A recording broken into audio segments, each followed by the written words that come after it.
The story of my life chapter 3 Hindi summary. खुद को प्रकट कर पाने की जद्दोजहद। हेलन अब बड़ी हो रही थी तथा अपनी भावनाओं को प्रकट कर पाने की इच्छा प्रबल होती जा रही थी, परंतु यह बहुत मुश्किल था। चंद सूचक निर्देशों से उनका काम नहीं हो रहा था। अपनी बात पूरी तरह न कह पाने की वजह से उन्हें काफ़ी चिढ़ एवं गुस्सा आ रहा था। पूरा गुस्सा वह अपने ऊपर निकाल रही थी। उनकी माँ का उन पर विश्वास तथा हेलन की शिक्षा। हेलन की परेशानी की वजह से उनकी माँ बहुत परेशान हो रही थी, पर स्कम्बिया में कोई उन्हें पढ़ाने का राजी ही नहीं हो रहा था। उनकी माँ डिकेन के अमेरिकन नोट से काफ़ी प्रभावित भी थी। वह जानती थी कि जिस प्रकार से इसी प्रकार की परेशानी से ग्रसित लौरा ब्रिजमान की दीक्षा हुई थी, उसी प्रकार हेलन की भी होगी।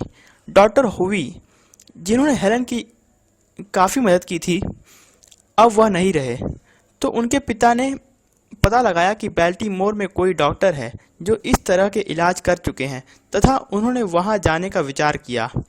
बैल्टीमोर की यात्रा। हेलन के लिए यह यात्रा काफ़ी मनोरंजक रही। ट्रेन पर ढेर सारे मित्र बना लिए। वह कंडक्टर के पास बैठी थी तथा कंडक्टर द्वारा टिकटों को पंच किए जाने से काफ़ी मनोरंजित थी।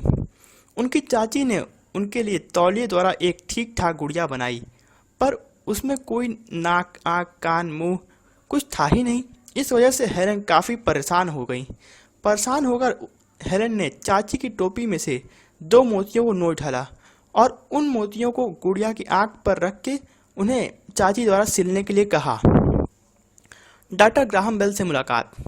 डॉक्टर क्रिशोम दयालु थे, मगर हेलन की मदद न कर पाए तथा उन्होंने अलेक्जेंडर ग्राहम बेल से मिलने के लिए कहा। वे वॉशिंगटन जाकर डॉक्टर बेल से मिले। हेलन ने महसूस किया कि डॉक्टर बेल काफ़ी विनम्र एवं दयालु थे। हेलन उनके घुटनों पर बैठ गई। वह हेलन की सूचक भाषा को समझ रहे थे तथा वह हेलन की जद्दोजहद को भी समझ रहे थे।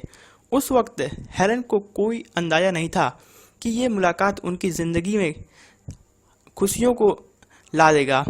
डॉक्टर बेल के कहने पर हेलन के पिता ने पॉर्किन इंस्टीट्यूट ऑफ बोस्टन के डायरेक्टर मिस्टर एग्नस को लिखा कि वह हेलन को पढ़ाने के लिए किसी अच्छे शिक्षक को भेजें।